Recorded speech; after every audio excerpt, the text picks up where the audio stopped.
മുജാഹിദീങ്ങൾ നമ്മളോട് ഒരു മുജാഹിദീങ്ങളുമായിട്ടോ ജമാഅത്ത് ഇസ്ലാമിക്കാരായിട്ടൊക്കെ നമ്മൾ ദീനീപരമായ കാര്യങ്ങളിൽ അവരുമായുള്ളതായ മുവാലാത്ത് അതില്ലാന്നാ.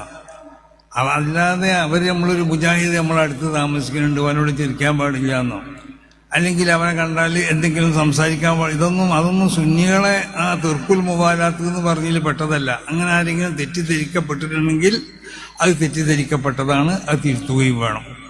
അതാണ് ഈ അവസരത്തിൽ പറയാനുള്ളത്. അസ്സലാമു അലൈക്കും. ബിസ്മില്ലാ അൽഹംദുലില്ലാ വസ്സലാത്തു വസ്സലാമു അലാ റസൂലില്ലാഹി സ്വല്ലല്ലാഹു അലൈഹി വസല്ലം. പ്രിയ സഹോദരങ്ങളെ, ബഹുമാനപ്പെട്ട സയ്യിദുൽ ഉലമ മംഗലാപുരത്ത് വെച്ച് പ്രസംഗിച്ചപ്പോൾ ഇങ്ങനെ പറഞ്ഞിരുന്നു: ബിദ്അത്തിന്റെ കക്ഷികളുമായിട്ട് ബന്ധം പാടില്ല എന്ന് പറയുമ്പോൾ ദീനീ കാര്യങ്ങളിൽ അവരോട് ബന്ധവിച്ഛേദനം നടത്തണം. അതല്ലാതെ നമ്മുടെ അടുത്ത് താമസിക്കുന്ന ഒരു മുജാഹിദോ ജമാഅത്തോ ഒരു മുബ്തദി അവരെ വീട്ടിൽ പോകലോ അവരോടൊന്ന് ചിരിക്കലോ അതൊന്നും ഈ തർക്കുൽ മുവാലാത്തിന്റെ ഭാഗമല്ല. അങ്ങനെ ആരെങ്കിലും തെറ്റിദ്ധരിച്ചിട്ടുണ്ടെങ്കിൽ അത് തിരുത്തണം. ഇതായിരുന്നു സയ്യിദുൽ ഉലമ പറഞ്ഞത്. സയ്യിദുൽ ഉലമ പറഞ്ഞത് ഫിഖഹിന്റെ കാഴ്ചപ്പാടാണ്. ഇമാമിങ്ങളുടെ ഇബാറത്തും അങ്ങനെ തന്നെയാണ്. മഹാനായ ഖതീബു ഷിർബീനിയുടെ മുഗ്നിയിൽ ഇങ്ങനെ പറഞ്ഞത് കാണാം: വഫിസ്തിഹ്ബാബി ഇയാദത്തി അഹ്ലിൽ ബിദ്അഇൽ മുൻകറ, വെറുക്കപ്പെട്ട ബിദ്അത്തിന്റെ ആളുകളുടെ രോഗം സന്ദർശിക്കുന്നത് സുന്നത്താണ് എന്നതിൽ ഉണ്ട്.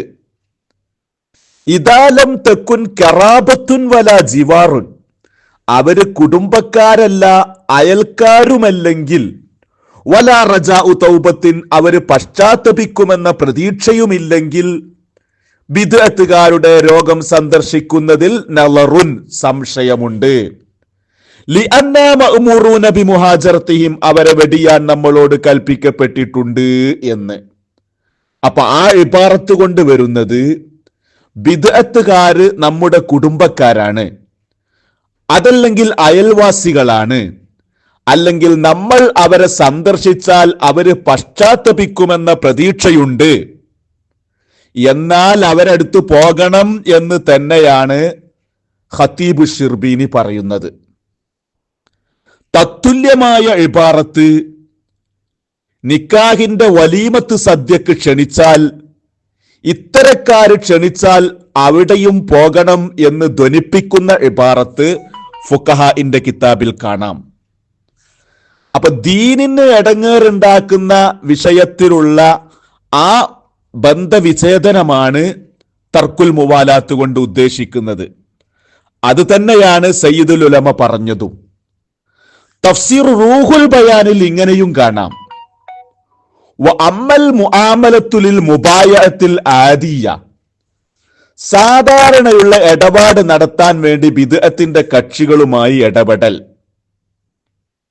ഔലിൽ മുജാവറ, അല്ലെങ്കിൽ അവരോട് ഒരു യാത്രയിലോ മറ്റോ അവരെ കൂടെ കഴിയുക എന്നത്, ഔലിൽ മുറാഫക്ക, അല്ലെങ്കിൽ ഒരു ഫ്രണ്ട്ഷിപ്പ് അവരോടുണ്ടാക്കുക, ബിഹൈസു ലാ തളുറു ബിദ്ദീൻ, ദീനിന് കുഴപ്പം വരാത്ത രൂപത്തിൽ ഒരു ഫ്രണ്ട്ഷിപ്പ് ഉണ്ടാക്കൽ, ഫലൈസത്ത് ബിമുഹറമത്തിൻ, അത് ഹറാമല്ല എന്ന് മാത്രമല്ല, ബൽ കത്തകൂന മുസ്തഹബ്ബത്തൻ ഫീ മവാളിഇഹ, ചില സന്ദർഭങ്ങളിൽ അത് സുന്നത്തും കൂടിയാകും എന്ന്.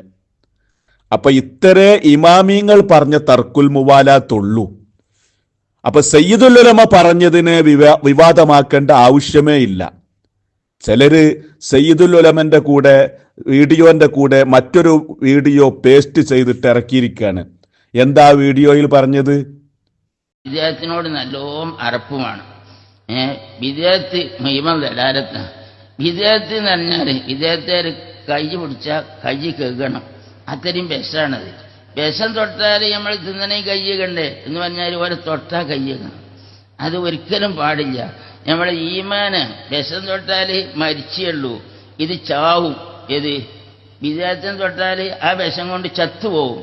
മരിക്കല്ല. അപ്പൊ അതുകൊണ്ട് വിദേഹത്തിനോട് നല്ല വെറുപ്പ് വേണം, കുറഞ്ഞ വെറുപ്പ്. എന്താ വീഡിയോയിൽ പറഞ്ഞത്?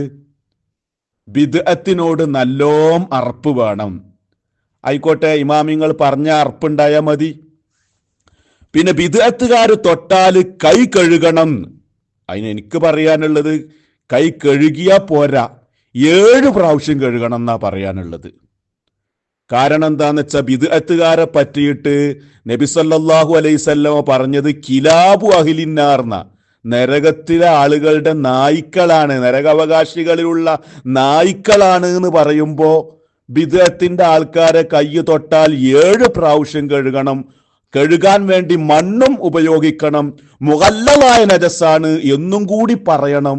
അത് പറയാതെ ബാക്കി വെച്ചതിൽ ഒരല്പം പ്രയാസമുണ്ട്. കേവലം കൈ തൊട്ടാൽ കഴുകണം എന്ന് മാത്രം പറഞ്ഞാൽ പോരാ എന്നാണ് അതിനെപ്പറ്റി പറയാനുള്ളത്.